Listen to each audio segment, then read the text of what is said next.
Welcome to this latest edition of the Real Deal Podcast. I'm your host, Surreal Gerald Quinn.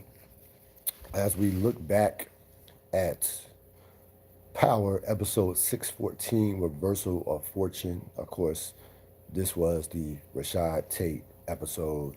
Um, as always, I'm streaming live on my YouTube channel. Go to my YouTube channel anytime. Real Deal Podcast. If you're wondering, and be quick with it because I'll have more than enough time, and we'll definitely do it. Have a deep dive. The the Kobe Bryant podcast is coming. Is It will be coming up, so that will be. I had this. I did not. I was not going to combine these particular podcasts. I've been doing this, separate power podcasts anyway, and I definitely Kobe needs his own podcast. It's all there is to it.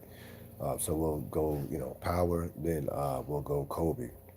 But again, reversal of fortune, episode 614, the Tate episode. Overall, I thought was a solid episode.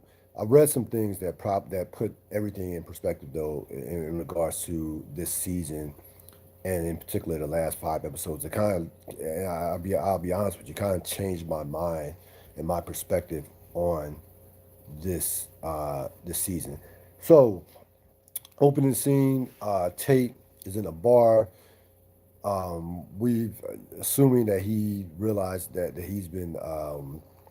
This is before he realizes that Ghost is going to be the new lieutenant governor. This is when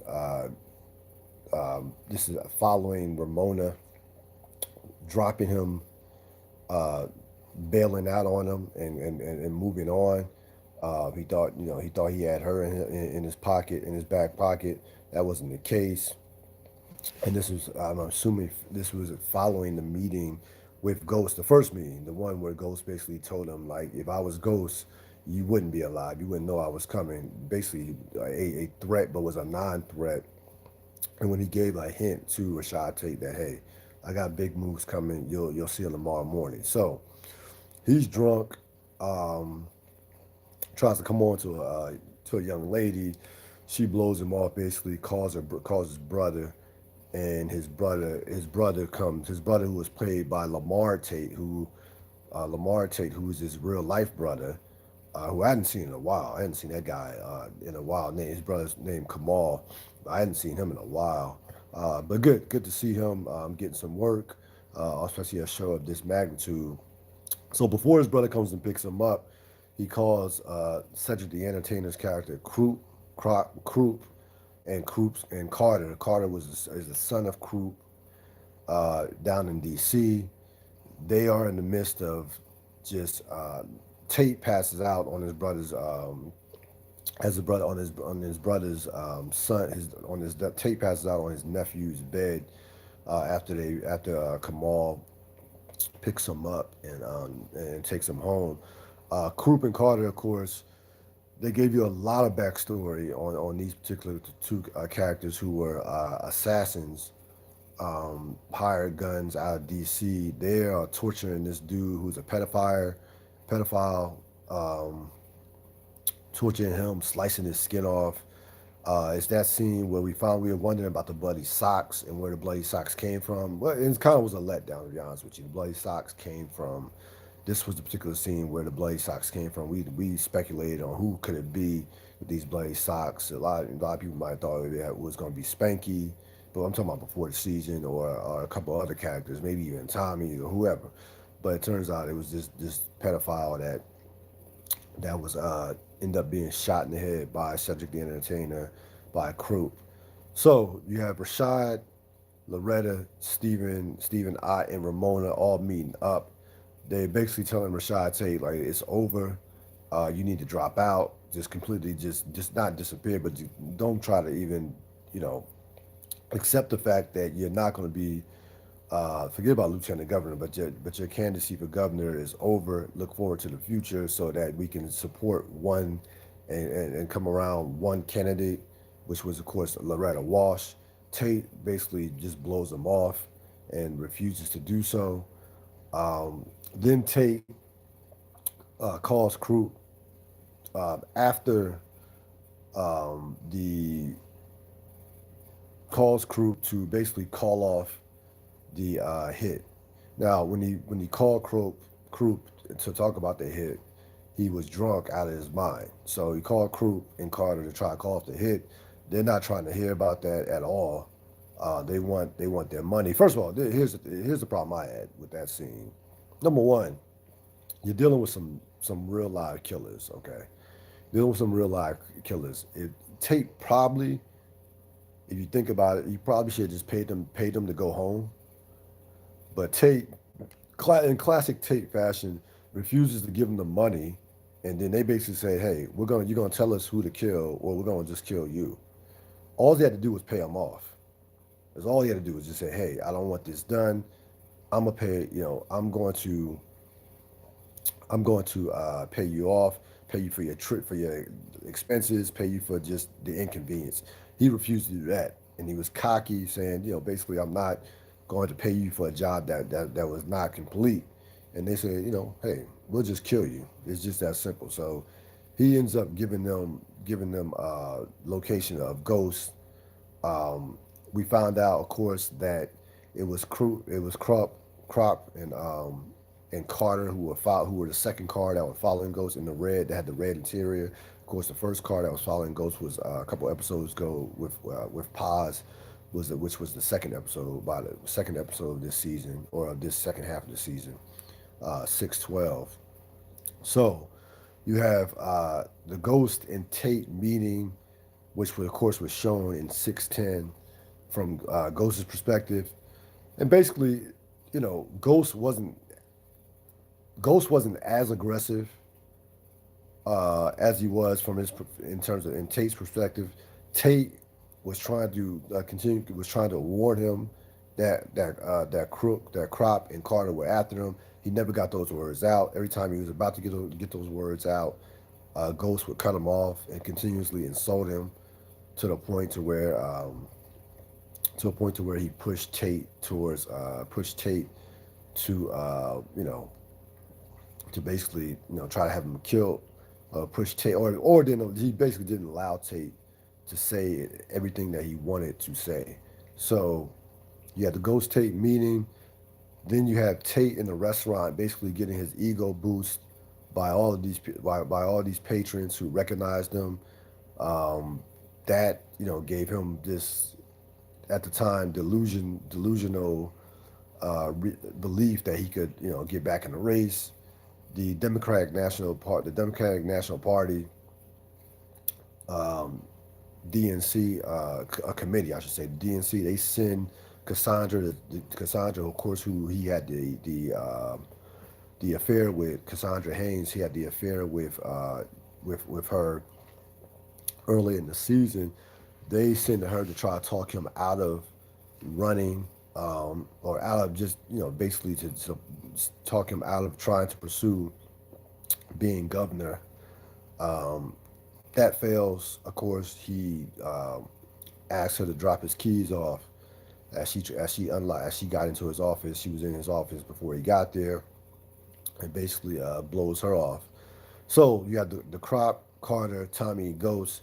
Of course, they didn't show the Tommy and Ghost interaction as they had done in the previous perspectives of Ghost and Tommy. They showed Crop and Carter getting ready. Um, they had no idea that Tommy was with Ghost, and which was turned out to be a fatal mistake. As first of all, there's a couple things about this scene. Number one, I don't know how in the world Crop missed Ghost. From the range was not that far. He had a clear shot. I mean, a clear shot of Ghost. But even worse than that is, they're trying to make these guys out to be these basically professional assassins, not assassins, but killers. And instead of like waiting to see who Ghost was with, they just took a shot at him immediately. Like, to me, when you think about it, you think Ghost is going to go to a warehouse and just, I think common sense would have told him that he was meeting somebody. They didn't take the time to find out. They should have been more patient to see that Tommy was there to find out who was he exactly talking to. So they try to make these guys were crazy, but they were not the brightest, to say the least. Of course, Tommy goes in, shoots Cedric the Entertainer. Carter gets away, and is basically on the run. Then you had a situation. Then you had Dre and Tate. Now, this was a key scene from the standpoint of you had Dre telling Tate about Tyreek and basically snitching, about Tyreek and about the whole Raymond Jones case. Tate took this information, and this is what how conniving and how cunning Tate is. He took this information and completely just flipped it on when he met with Tasha. So he basically told Tasha, like, look, Ghost is trying to get Tyreek thrown in jail. Like Ghost is going to throw Tyreek under the bus. Those were his exact words. Ghost never until Ghost never said that until he met up with Tasha later on in the day. Like that never came out of Ghost's mouth until he met with Tasha. So um, from that standpoint, you gotta give Tate a lot of credit. And he was in rare form. Again, this was a tremendous performance by Lorenz Tate. It really was throughout the course of the episode. So it tells basically Tasha's like, look, he's unstoppable. Tate tries to convince her, hey, he is, you can stop him. Um, I think that triggered Tasha into. I think we're going to see in Tasha's perspective in the season finale that I think that meeting triggered had Tasha's wheels spinning, and in terms of the final, maybe the final nail in the coffin as far as taking out Ghost. I really think they're going to look back at that meeting as the meeting that finally made the decision, convinced her all to go all the way in terms of killing Ghost. So you have Carter and Tate. Carter goes to Tate's brother's house where Tate is taking out the trash. He tells him, he previously tried to call him. Tate blew him off with the phone call and lets him know, his father is dead. Basically threatens to kill Tate.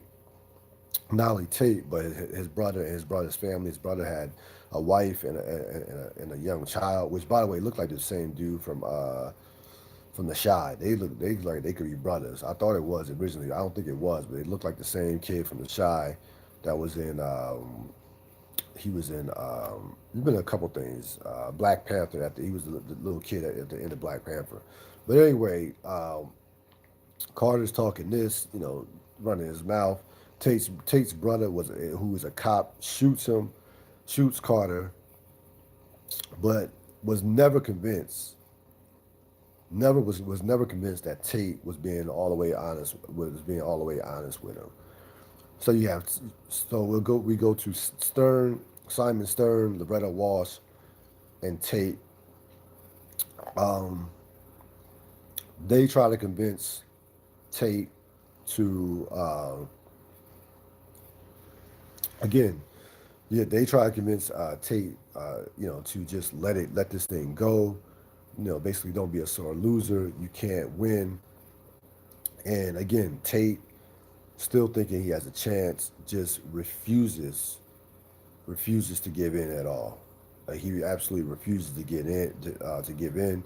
At this point, Simon Stern again is listen. And Simon Stern has a Clay Davis like quality to his character. He's really a smart character. Of course, you've seen the guy.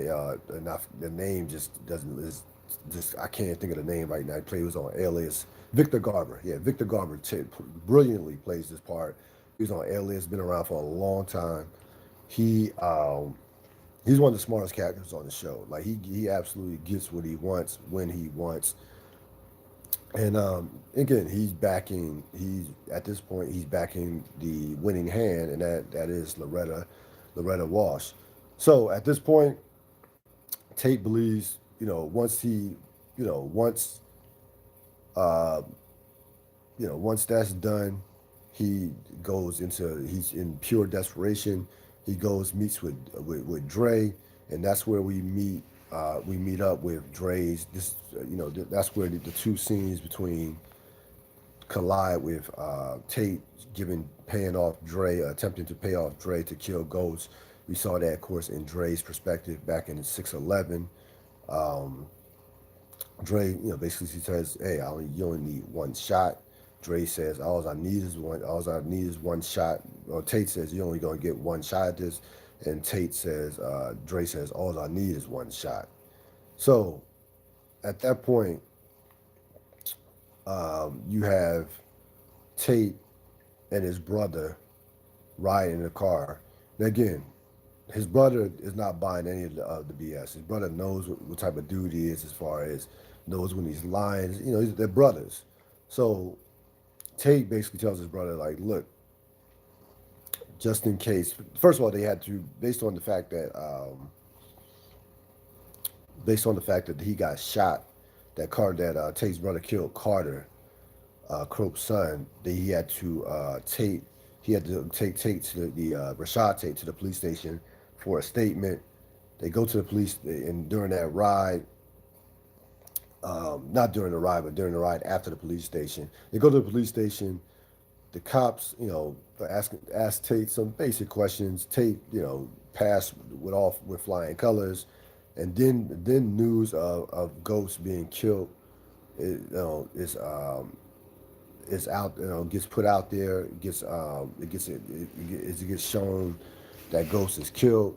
They were gonna take Tate's brother off, put him on restrictive duty, and take his gun. But once it broke out that Ghost had been, the shooting at Troop, it was basically all hands on deck.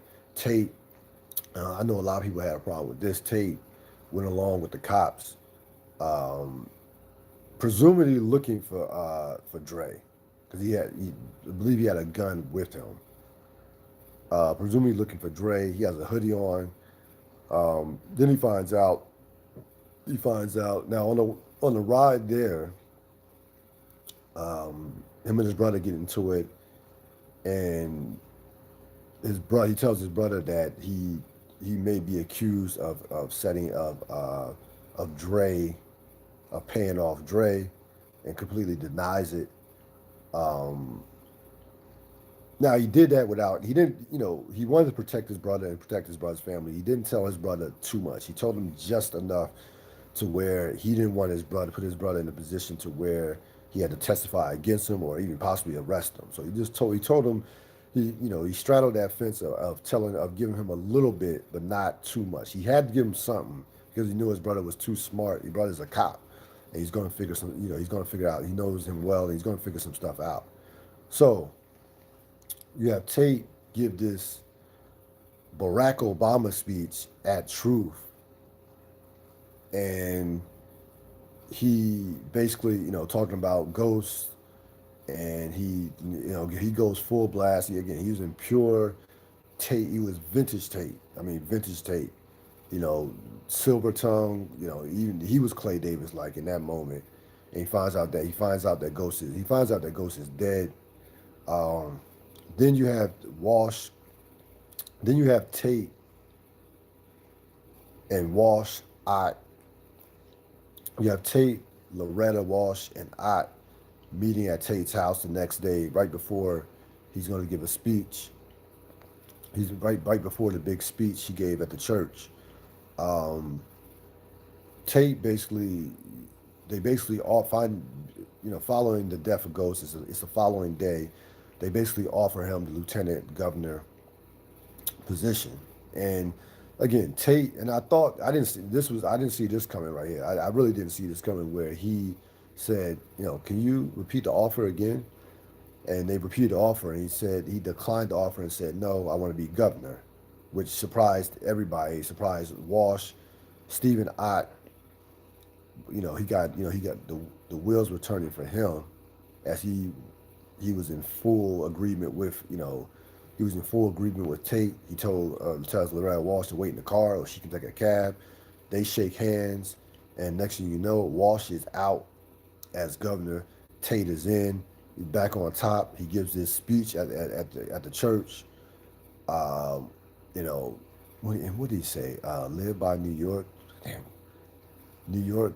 New York paves the. He said. I think he said New York paves the way. So it was a real catchy, real catchphrase. And again, he was in rare form. Ramona's pissed. You know, at the funeral, not at the funeral, but during the speech. And then he's not done. He's just getting started. He tells the police, not the police. He tells the reporters that Ramona had an affair with Ghost, and just be like, oh yeah, oh basically, oh by the way, Ramona had an affair with Ghost, and just scat and just moves right along. Then he calls up Cassandra, has her pay for the room, and has her pay for the room, and then Ramona comes barging in the hotel. She cusses him out, smacks him.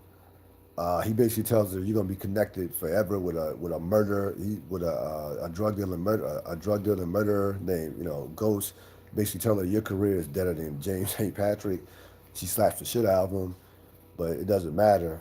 Um, Cassandra comes down, and she I guess she had the idea that they were gonna be together for whatever reason.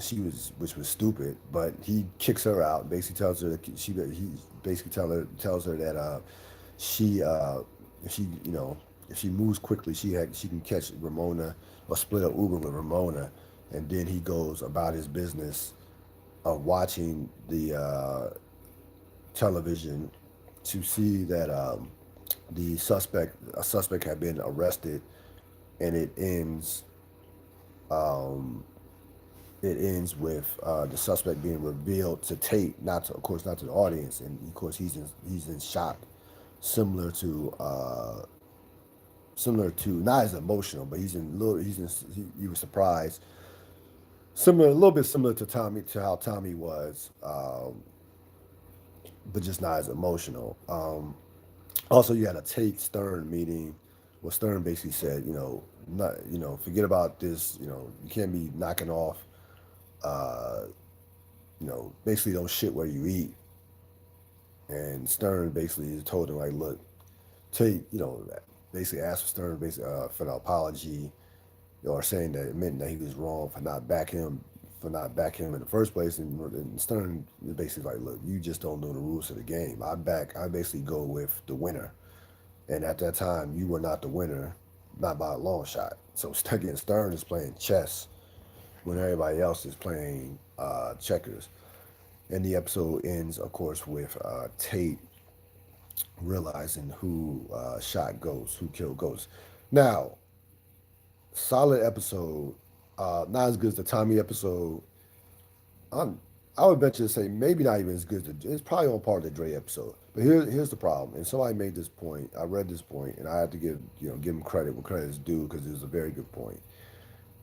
The Through 4 episodes of the back half of the season, 611 through 614, the payoff of Ghost dying in episode 610 has not been equal to what we've seen in these past 4 episodes. 3 of these 4 episodes have been about characters who were not even primary characters through the course of the first basically 5 seasons.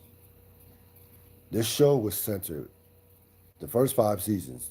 This show was centered around Ghost, Angela, Tasha, Tommy. Those are the big four. It was the big four. It was the big four. You kill Angela, which I completely understood. They wanted to move the Tyreek uh, storyline forward, and you kill Kanan. So I left out Kanan.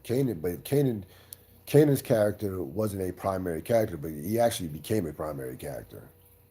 But fine, I had no problem with them even killing Kanan, even though Kanan was my favorite character, my second favorite character behind Tommy. You're going to spend think about the suspects. You're going to spend the majority of your back half only focused on two characters that we cared about like that. Tasha, Tommy. Excuse me, Tasha and Tommy. The other six characters in terms of suspects were characters that were not primary characters, characters that the storyline, even Tyreek, that the storyline was not centered around. That's a major problem to me. And again, Killing Ghost was not a big enough payoff. Killing Ghost, it just from up until this point, it wasn't worth it to kill his character off. To be honest with you, and we all know who we all know that it's gonna be Tyreek and Tasha were conspired to kill Ghost. It's just a matter of who pulled the trigger. More than likely, I would lean towards Tasha because she doesn't. I think Tasha's gonna end up taking a rap and going to jail. So, and I don't even know what the final betrayal is gonna be. You can't tell me Ghost Tasha shooting Ghost is the final betrayal. Tasha hates Ghost. Tyreek killing Ghost is the final betrayal. Tyreek hates Ghost right now. It's not the final betrayal. I'm sorry. So I think that again, I don't care about Sax's character. I don't care about Sax. Again, Sax is still in the mix as a suspect. Okay, so I don't again how they maybe he tipped Tasha off. I don't even know how they're gonna use Sax in this last episode. I heard the last episode's gonna be like an hour and 20 minutes. I don't if Sax doesn't appear in the episode, I'll be fine. I don't need to see Sax. I didn't frankly need to see Paz in the second episode.